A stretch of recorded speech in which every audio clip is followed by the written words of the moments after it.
Hello students, a very good morning to all of you and welcome again in history class. Students, class 11th history में हम आज revision करने वाले हैं हमारे चैप्टर फर्स्ट का and that is from the beginning of time. From the beginning of time means आरंभिक समय से. अब आरंभिक समय से जब हम बात करते हैं तो उस टाइम पीरियड की बात कर रहे होते हैं हम उसमें जब हमारी अर्थ बननी शुरू हुई थी, किस प्रकार से धीरे धीरे अर्थ के ऊपर जो जीव थे उनकी उत्पत्ति हुई, फिर उसके बाद धीरे धीरे वो चेंज होते होते और जो उनकी लेटेस्ट स्टेज आई वो ह्यूमन बींग्स के रूप में किस प्रकार से डेवलप हुए. तो यही सारी चीजें आज हम एक बार रिवीजन करेंगे चैप्टर फर्स्ट में. Let's continue our chapter. First of all I tell you about the definition of anthropology. कि एंथ्रोपोलॉजी जो होती है वो क्या होती है. Anthropology a branch of science which deals with the human culture and evolution aspects of human biology. देखो जो एंथ्रोपोलॉजी होती है उसमें हम किस चीज की स्टडी करते हैं. एक साइंस की एक ब्रांच है, ये एक शाखा है जिसमें हम स्टडी करते हैं ह्यूमन कल्चर की, मनुष्य की जो सांस्कृतिक विकास था, साथ में उसका एवोल्यूशन किस प्रकार से वो डेवलप होते होते मनुष्य की स्टेज में पहुंचा था. उसके बाद इसमें हम करते हैं एस्पेक्ट्स ऑफ ह्यूमन बायोलॉजी. मनुष्य का जो जैविक विकास हुआ है, मनुष्य के जैविक विकास की जो हम स्टडी करेंगे उस स्टडी को क्या बोला जाता है, एंड दैट इज एंथ्रोपोलॉजी. तो यही चीजें हैं कि जिनके थ्रू हम क्या एवोल्यूशन निकालते हैं, किसी भी चीज का मूल्यांकन कर सकते हैं. इसमें हम स्टडी करते हैं उन एविडेंस की कि जो हमें मिले हैं, किसी भी जीव के एविडेंस है वो चाहे किसी भी टाइप के एविडेंस हमें मिले हैं. तो इन सभी चीजों की स्टडी हम किसमें करते हैं, एंथ्रोपोलॉजी में. अब उसके बाद दूसरा वर्ड है हमारा एथनोग्राफी. एथनोग्राफी क्या होता है. Ethnography the study of contemporary ethnic group. इसमें क्या होता है कि हम किसी भी एथनिक ग्रुप्स जो होते हैं जो हमारी डेवलपमेंट हुई थी उनके उन सभी ग्रुप्स का, उन सभी समूहों का हम इसमें अध्ययन करते हैं. तो दो वर्ड मैंने आपको बताया, एंथ्रोपोलॉजी और एथनोग्राफी. अब उसके बाद बात आती है हमारे प्री हिस्टोरिक पीरियड की. प्री हिस्टोरिक पीरियड के बारे में मैं आपको थोड़ा सा बताती हूँ कि इसमें हमारे पास किसी भी तरह के कोई एविडेंस नहीं है कि हमारे पास कोई रिटर्न में चीजें हैं या उनके जो ज्यादातर अवशेष हैं वो हमें मिले हैं. तो ऐसा हमारा प्री हिस्टोरिक जो पीरियड है उसमें हमें कुछ भी ऐसा नहीं मिला है. तो इसमें हमें सिर्फ और सिर्फ वो फॉसिल्स मिले हैं, उनके वो जीवाश्म मिले हैं, इस टाइप के कह सकते हैं एविडेंस मिले हैं. जैसे किसी की जो प्राचीन जो मनुष्य थे या मनुष्य से पहले की जो स्टेज थी उनकी किसी के सर के या किसी के पैर के या किसी के हाथ के, वो सारे के सारे जो फॉसिल्स क्या हो चुके हैं उनका, कि जो चेंज हो चुके थे किसमें, स्टोन्स में, पत्थरों में जो चेंज हो गए थे. और वो उसके बाद कह सकते हैं कि जो चट्टाने हैं हमारी रॉक्स वगैरह हैं उसमें हैं. तो ऐसे जो एविडेंस हमें मिलते हैं सिर्फ और सिर्फ हमारे पास जो हमारा प्री हिस्टोरिक पीरियड है, प्रागैतिहासिक काल उसको हम बोलते हैं, जिसका हमारे पास रिटर्न में कोई भी कह सकते हैं कि डिस्क्रिप्शन हमें नहीं मिलता है. तो उनका हमें वर्णन कहाँ से मिलता है, उन फोसिल्स वगैरह से ही मिलता है. उसके बाद हम देखते हैं source to understand early human history. कि जो अर्ली ह्यूमन हिस्ट्री है उसके स्टडी के लिए हमें एविडेंस कौन कौन से मिले हैं, कौन कौन से एविडेंस है हमारे पास. तो सबसे first of all human fossils, मनुष्य के जो अवशेष हैं उनके द्वारा ही हम अपने जो अर्ली ह्यूमन था उसकी क्या कर सकते हैं, स्टडी कर सकते हैं और उनसे पता लगा सकते हैं. And second is stone tools, जो पत्थर के औजार वगैरह जो वो यूज करते थे. And third is cave paintings. Cave paintings it means कि जब आदिमानव था, जो अर्ली ह्यूमन था, वो क्या करता था कि वो जो गुफाएं होती थी, केव्स वगैरह होती थी, उनके ऊपर पेंटिंग्स करता था. उसके बाद हम देखते हैं कि जब वो केव के ऊपर पेंटिंग्स करता था तो उसको भी हम एक एविडेंस के रूप में यूज करते हैं. तो यही सोर्स है हमारे पास हिस्ट्री में कि जिससे हम अंडरस्टैंड कर सकते हैं अर्ली ह्यूमन के बारे में. फर्स्ट मैंने आपको बताया कि ह्यूमन फॉसिल्स जो मनुष्य के जीवाश्म थे. सेकंड मैंने आपको बताया कि जो स्टोन के पत्थरों के जो औजार थे उनकी स्टडी करके. And third is cave paintings. तो अर्ली ह्यूमन की स्टडी हम किस प्रकार से कर सकते हैं, जो सोर्स है हमारे पास उनके फॉसिल्स से, उनके जो स्टोन टूल्स थे उनके द्वारा. And third is cave paintings. अब इसके बाद देखते हैं हम कि जो हमारी अर्थ है, हमारी जो पृथ्वी है, उसकी कह सकते हैं कि उसका ओरिजिन जो था, उसकी उत्पत्ति थी, वो कब हुई. अब कह सकते हैं कि हमारी अर्थ की जो एज है उसको हम मानते हैं कि वो 4 अरब लाख साल पहले कुछ इसके समथिंग ही उसकी जो उत्पत्ति थी वो हुई थी. अब उसके बाद कहते हैं कि स्टार्टिंग में जो हमारी अर्थ थी उसका जो तापमान था, कह सकते हैं कि टेम्परेचर बहुत ज्यादा था, और वो किस टाइप से था कि वो आपको एक आग के गोले की तरह सी जो उसकी सिचुएशन थी वो इस टाइप की थी। अब धीरे धीरे जब चेंज होता गया, क्लाइमेट में चेंज होता गया, तो धीरे धीरे क्या हुआ कि उसके बाद जो टेम्परेचर था उसमें थोड़ा धीरे धीरे जब उसमें चेंजेस आने शुरू हुए तो उसकी जो कह सकते हैं कि हीटनेस थी वो थोड़ी सी कम होती गई। और उसके बाद फिर क्या हुआ, उसके बाद जो उसके छोटे छोटे कह सकते हैं कि जो टुकड़े थे वो साथ में उनसे अलग हो गए। फिर उसके बाद क्या हुआ कि उन्हीं में से, ये हम बात कर रहे हैं अरबों वर्षों पहले की, जब हमारी जो पृथ्वी है वो या ना तो हमारे यहाँ पे सौरमंडल था, ना ही हमारी अर्थ थी, सिर्फ और सिर्फ एक आग के गोले के रूप में जो हमारा पूरा का पूरा ब्रह्मांड था वो था। उसी प्रकार से फिर क्या हुआ कि हमारी धरती भी उनमें से ही एक थी, जो कि उस आग के गोले में से अलग अलग टुकड़े हुए। ये सारी चीजें ऐसे हैं कि इनकी मान्यताएं हैं हमारी हिस्ट्री में, इस प्रकार का एविडेंस हमारे पास नहीं है, बट ऐसा इस बारे में अनुमान लगाया जाता है। फिर उसके बाद क्या हुआ कि उसके बाद एक एक पार्ट को उसका पूरा ठंडा होने में कहते हैं कि करोड़ों लाखों साल लग गए, और उसके बाद धीरे धीरे जो फॉर्मेशन है हमारी अर्थ का वो इसी टाइप से होता गया। साथ में जो सौरमंडल है हमारा उसका विकास होता गया। इसी प्रकार से जब हमारी अर्थ का टेम्परेचर बिल्कुल कहते हैं कि नॉर्मल वे में उसमें आया, ये कोई 1 या 2 साल की बात नहीं हो रही है, ये लाखों करोड़ों वर्षों की ईयर्स की बात हो रही है। अब उसके बाद फिर क्या हुआ कि उसके बाद फिर जब अर्थ की जो फॉर्मेशन थी वो कंप्लीट हुई, तो उसके बाद जो जीव थे उनकी उत्पत्ति स्टार्ट हो गई। अब जीवों की उत्पत्ति के बारे में क्या माना जाता है कि जो जीव हैं उनकी उत्पत्ति थी वो एक कहते हैं कि जो भौतिक कह सकते हैं और एक रासायनिक प्रक्रिया के थ्रू हुई थी। इसमें कई लोग कहते हैं कि इसके अगेंस्ट में भी हैं और कई लोग इसके फेवर में भी हैं। किस प्रकार से कि पृथ्वी पर जो जीवों की उत्पत्ति है उसको कंप्लीटली माना जाता है 3 से और 4 साल, जो 3 से 4 अरब वर्ष हैं उसका टाइम पीरियड माना जाता है। अब उसके बाद फिर धीरे धीरे क्या हुआ कि सबसे पहले प्राइमेट्स के रूप में जो जीव थे वो हमारी अर्थ के ऊपर आए। कहते हैं कि पहले जो जीव आए उनकी सिर्फ और सिर्फ कहते हैं कि उनकी जो एक कोशिका थी उसकी एक वॉल से बननी शुरू हुई थी, और उस कोशिका से धीरे धीरे डेवलपमेंट होते होते वो प्राइमेट्स की एज में आए। और जो प्राइमेट्स की एज में आने की जो टाइम पीरियड था उनका वो था 36 से 24 मिलियन ईयर्स एगो। और इस टाइप के एविडेंस मेनली हमें एशिया और अफ्रीका के जो पार्ट्स हैं वहां से मिले हैं। अब इससे पहले जब इस चीज की फॉर्मेशन हो रही है, आपको एक और बात बताती हूँ कि इन सारी से सारी चीजों का डिस्क्रिप्शन देने वाले कोई ना कोई स्कॉलर्स तो हैं, कोई ना कोई हिस्टोरियन तो हैं। तो इसमें सबसे पहले नाम आता है चार्ल्स डार्विन का। चार्ल्स डार्विन ने सबसे पहले इस चीज के ऊपर फॉर्मेशन था जो वर्ल्ड के सामने वो प्रेजेंट किया था 1859 में। हम बात कर रहे हैं 1859 की। चार्ल्स डार्विन ने एक बुक लिखी थी ओरिजिन ऑफ स्पीसीज, यानी कि जातियों की उत्पत्ति। ओरिजिन ऑफ स्पीसीज सबसे पहली एक बुक थी जो इसके ऊपर लिखी गई 1859 में। और कौन थे इसको प्रस्तुत करने वाले, प्रेजेंट करने वाले? Charles Darwin. अब कहते हैं कि उसके बाद उनका बहुत ज्यादा प्रोटेस्ट हुआ, पूरे के पूरे वर्ल्ड में बहुत ज्यादा विरोध उनका होने लगा था। क्यों? क्योंकि बहुत सारे लोग थे इस चीज के फेवर में नहीं थे, और वो लोग किस चीज को मान रहे थे कि सबसे पहले जब इस चीज को प्रस्तुत किया गया कि सबसे पहले एक कोशिका वाले जो जीव थे उनकी उत्पत्ति हुई और उन्हीं से ओरिजिन है हमारी जितने भी जीव हैं, जितने भी मनुष्य हैं, सभी का।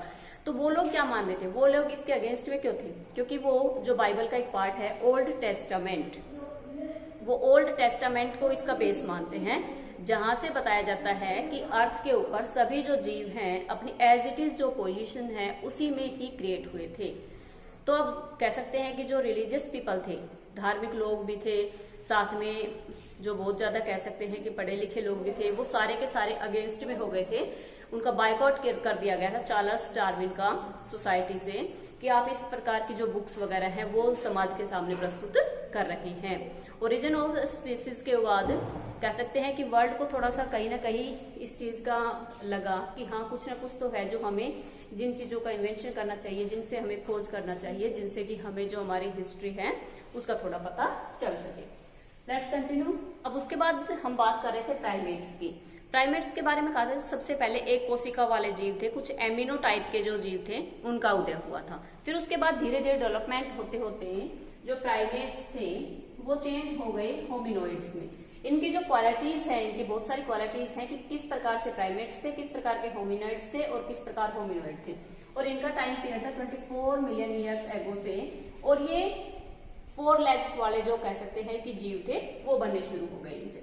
फिर उसके बाद है कि जो होमिनॉइड्स थे उनका जो ब्रेन था, उनका जो दिमाग था वो स्मॉलर था, यानी कि दिमाग उनमें बिल्कुल ना के बराबर था, लेकिन इतना है कि वो 4 पैरों के ऊपर चलने लग गए थे। अब उसके बाद आती है इनकी नेक्स्ट कैटेगरी होमिनिड्स। होमिनिड्स के बाद में बात करते हैं, इनका टाइम पीरियड है 5.6 मिलियन ईयर्स एगो। और इसमें क्या था कि जो होमिनॉइड्स थे वो थोड़ी सी डेवलप स्टेज थी इनसे, होमिनॉइड्स से। देखो पहले मैंने आपको बताया प्राइमेट्स के बारे में, प्राइमेट्स के बाद मैंने बताया होमिनॉइड्स। होमिनॉइड्स से थोड़े सा जब डेवलपमेंट हुआ तो वो चेंज हो गई किसमें, होमिनॉइड्स में। अब उसके बाद बात आती है सबसे पहले फॉसिल्स की, कि जब हम बात कर रहे हैं जो फॉसिल्स हैं, अवशेष हैं उनके बारे में, तो फॉसिल्स होते क्या हैं? Fossils are the remains of very old plants and animals.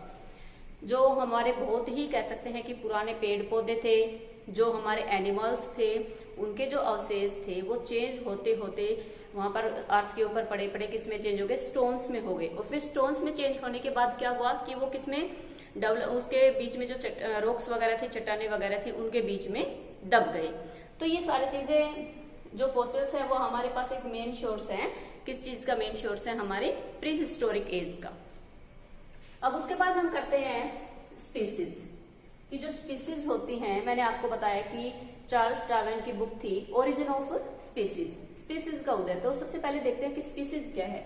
Species is a group of organism, एक जीवों का एक ग्रुप है that can be breed to produce fertile offspring, यानी कि जो प्रोड्यूस कर सकता है फर्टिलिटी। और जो जीव ऐसे होते हैं कि जो रिप्रोड्यूस कर सकते हैं, उनको क्या बोला जाता है? स्पीसीज बोला जाता है। अब उसके बाद हम थोड़ा सा डिफरेंस देखेंगे बिटवीन द मंकीज एंड होमिनॉइड्स। होमिनॉइड्स और मंकीज और होमिनॉइड्स के बीच में क्या डिफरेंस था? तो सबसे पहले जो मंकीज थे, क्योंकि मनुष्य के जो पूर्वज के रूप में माना जाता है कि जो पूर्वज थे हमारे वो क्या थे? वो बंदर ही तो थे। तो अब इसके बाद बात आती है कि मंकीज थे, इनकी स्मॉल स्ट्रक्चर दोनों का सेम था, यानी कि ये नहीं है कि ये दोनों की अलग अलग थे। तो जो स्मॉल मंकीज थे उनकी जो बॉडी होती थी, उनका जो फिजिकल स्ट्रक्चर था वो कैसा था? स्मॉल था, वो छोटे थे। साथ में जो होमिनॉइड्स है वो कैसे थे? लार्ज बॉडी, उनका जो शरीर का जो फिजिकल जो स्ट्रक्चर था वो बड़ा था थोड़ा सा। अब उसके बाद इनके टेल होती थी, इनके एक पूंछ होती थी, और जो होमिनॉइड्स थे उनके पूंछ नहीं होती थी। अब बात आता है short period infant development and long period infant development. इनका जो टाइम पीरियड था इन्फेंट रिप्रोडक्शन का, डेवलपमेंट का, वो कम था। और साथ में जो इनका टाइम पीरियड था किस चीज का? डेवलपमेंट का, इन्फेंट शिशुओं के डेवलपमेंट का, वो एक लॉन्ग पीरियड होता था, लंबा टाइम लेते थे। यानी कि जो इनका डेवलपमेंट टाइम पीरियड था इन्फेंट से और फिर बड़ा होने का, वो क्या था? वो शॉर्ट था। और जो होमिनॉइड्स थे उनका क्या था? उनका जो टाइम पीरियड था वो क्या था?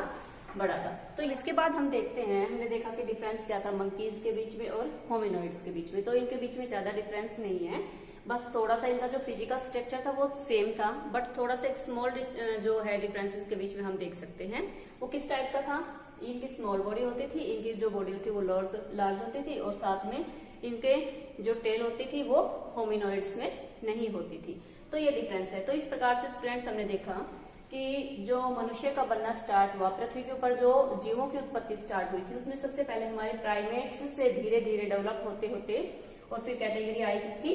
होमिनॉइड्स की। होमिनॉइड्स के बाद होमिनिड। अब होमिनिड के बारे में हम कह सकते हैं कि ये थोड़ी सी और भी ज्यादा वेल डेवलप थी, जहां से कहते हैं कि जो मनुष्य है वो सोचना शुरू कर देता है, जिसमें ब्रेन का डेवलपमेंट स्टार्ट हो जाता है। तो वही स्टेज आ गई थी मनुष्य की, अर्ली ह्यूमंस की, किसके रूप में? होमिनिड्स के रूप में।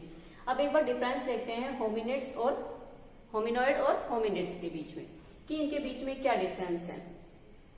तो जो होमिनॉइड्स थे वो 24 मिलियन ईयर एगो, इनका टाइम पीरियड की बात हो रही है यहाँ पे, कि ये 24 मिलियन ईयर एगो के हैं, और ये होमिनिड्स हैं जो वो 6.4 मिलियन ईयर्स एगो के हैं। अब उसके बाद आते हैं डेवलप्ड फ्रॉम प्राइमेट्स। अब देखो ये जो कैटेगरी आई है ये कहां से डेवलप होके सेकंड स्टेज में पहुंची थी? प्राइमेट्स से। प्राइमेट्स से डेवलप होते होते ये किस में आए, ये आ गए होमिनोइड्स में। अब होमिनोइड्स है जो वो डेवलप होके किस में आए, होमिनिड्स में, इवॉल्व्ड फ्रॉम होमिनोइड्स। तो यहाँ पे ये थर्ड स्टेज है किसकी, जो चेंज होके आए हैं होमिनोइड्स से होमिनिड में, जिसमें कह सकते हैं कि जिसके पास ब्रेन, दिमाग से जिसने थोड़ा सा सोचना शुरू कर दिया था। इससे पहले क्या था, इससे पहले जो दोनों कैटेगरीज थी, चाहे वो प्राइमेट्स की थी चाहे वो होमिनोइड्स की थी, इनके पास ब्रेन बिल्कुल भी कह सकते हैं इनका दिमाग का विकास बिल्कुल शुरू नहीं हुआ था। तो ब्रेन का जो डेवलपमेंट है वो कौन से स्टेज से स्टार्ट हुआ था, होमिनिड्स से। अब आते हैं इनके पास स्मॉल ब्रेन, स्मॉल मतलब कि ना के बराबर, एंड उसके बाद लार्ज ब्रेन किसके पास, होमिनिड्स के पास। उसके बाद है can't stand upright, upright posture. अब होमिनोइड्स थे वो मैंने आपको बताया था कि 4 पैरों पे चलते थे, लेकिन जब उसमें डेवलपमेंट हुआ तो उन्होंने क्या किया, अपराइट पोस्चर ले लिया। अपराइट पोस्चर मतलब कि उन्होंने थोड़ा सा सीधे खड़े होके चलना शुरू कर दिया। और जो होमिनोइड्स थे वो क्या करते थे, वो 4 पैरों के ऊपर चलते थे। धीरे धीरे जब उसने अपना विकास किया तो क्या हुआ, वो थोड़े से सीधा खड़े हुए, और जो 2 पैर और थे उनके, वो उनके हाथों के रूप में यूज होने लग गए थे। तो इस प्रकार से होमिनोइड्स क्या हुआ कि होमिनोइड्स ने अपना जो पोस्चर था वो उनका चेंज हो गया था। उसमें जो 4 पैर थे वो पहले, उसके बाद 2 हाथों के रूप में डेवलप होने शुरू हो गए। अब उसके बाद है flexible forelimbs and स्प्रेटेशंस of hands. इसके बाद मैंने आपको बताया कि जो उनकी फ्लेक्सिबिलिटी थी किनकी, होमिनोइड्स की, जो उनमें थोड़ा सा लचीलापन था वो धीरे धीरे उनकी कैटेगरी से डेवलप होते होते और किस रूप में चेंज होने लग गया, वो चेंज होने लग गया उनके हाथों के रूप में। तो स्टूडेंट्स इसमें आज देखो मैंने आपको बताया from the beginning of time कि हमारी जो अर्थ की जो ओरिजिन है, उत्पत्ति है, वो टाइम पीरियड है वो हमारा कहाँ से माना जाता है। साथ में उसके बाद हमने देखा कि इन सारी चीजों की जो स्टडी है हम किसके थ्रू करते हैं, इन सारी चीजों को रीड करना, इन सारी चीजों के बारे में कैलकुलेशन करना, इनके बारे में पता लगाना, वो सारी की सारी चीजें हमारी कहाँ से हो पाती हैं। तो इसमें मैंने आपको बताया एंथ्रोपोलॉजी एंड एथनोग्राफी। अब उसके बाद आती है शोर्स। शोर्स के बारे में हमने क्या रीड किया था कि ह्यूमन के फोसिल्स हैं, हमारे जो केव पेंटिंग्स हैं वो हमारी कहाँ से डेवलप होती हैं, किस प्रकार से जो डेवलप हुई उनकी हमने स्टडी की। साथ में जो स्टोन टूल्स हैं कि किस प्रकार से मनुष्य ने स्टोन के टूल्स बनाना शुरू कर दिया, किसके लिए, क्योंकि जब उसकी डेवलपमेंट स्टार्ट हुई तो उसकी जो नीड्स थी बेसिक वो भी बढ़ती जा रही थी, और जब बेसिक नीड्स बढ़ेंगी तो वो कुछ ना कुछ अपने इन्वेंशन करेगा उन बेसिक नीड्स को कंप्लीट करने के लिए। इसी प्रकार से उसने क्या किया कि उसने जो टूल्स वगैरह बनाने शुरू किए और उन टूल्स की हेल्प से वो क्या करने लग गए थे, एग्रीकल्चर उन्होंने स्टार्ट कर दी थी। अब उसके बाद आता है ओरिजिन, जो हमारे अर्थ के ऊपर जो जीवों की उत्पत्ति है उसका टाइम पीरियड देखते हैं हम कि सबसे पहले हमारी अर्थ के ऊपर मैंने आपको बताया था कि एमिनो टाइप के जो जीव थे उनकी उत्पत्ति हुई। इनमें क्या होता था कि सिर्फ एक कोशिका वाले थे, रेंगने वाले जीव जिनको कहते हैं वो थे। अब एमिनो से धीरे धीरे चेंज होते होते इनकी जो कैटेगरी आई थी वो थी प्राइमेट्स की आई थी। प्राइमेट्स के बाद चेंज इनटू होमिनोइड्स, एंड होमिनोइड्स का जो डेवलपमेंट था वो किसके रूप में हो गया, फिर होमिनिड्स के रूप में हो गया था। थोड़ा सा डिफरेंस हमने देखा, मंकीज जो हमारी फर्स्ट स्टेज थी, अर्ली ह्यूमन की कैटेगरी थी जो, उनके बीच में डिफरेंस देखा, ज्यादा डिफरेंस नहीं था। डिफरेंस मेनली कहाँ पर आता है हमारा, इसमें मेनली डिफरेंस आता है जब मनुष्य सोचना शुरू कर देता है, जब उसके ब्रेन का डेवलपमेंट स्टार्ट हो जाता है। और ये चीज थी जो डेवलपमेंट की वो हमारी कहाँ से स्टार्ट हुई थी, होमिनिड्स से बननी शुरू हुई थी। उसके बाद मैंने बताया इन सारों चीजों की जो स्टडी है हमारी वो हमने कहाँ से की थी। सारी चीजों की स्टडी के रूप में हमारे जब वर्ल्ड के सामने इन चीजों को रखा गया तो वो था 1859 में चार्ल्स डार्विन ने अपनी बुक में इन सारी चीजों को वर्ल्ड के सामने रखा था। अब वो सारी की सारी चीजें कौन सी थी, वो सारी की सारी चीजें उन्होंने रखी अपनी बुक के रूप में, और बुक का नाम क्या था, ओरिजिन ऑफ स्पीसीज। तो स्टूडेंट्स मेरे ख्याल आई होप कि आप इस चैप्टर को अच्छे से समझ रहे होंगे कि जो हमारे स्टार्टिंग टाइम था, हमारा जो बिगिनिंग टाइम था वो किस प्रकार से शुरू हुआ, किस प्रकार से हमारी अर्थ के ऊपर जीवों की उत्पत्ति स्टार्ट हुई थी। Okay students, thanks to all.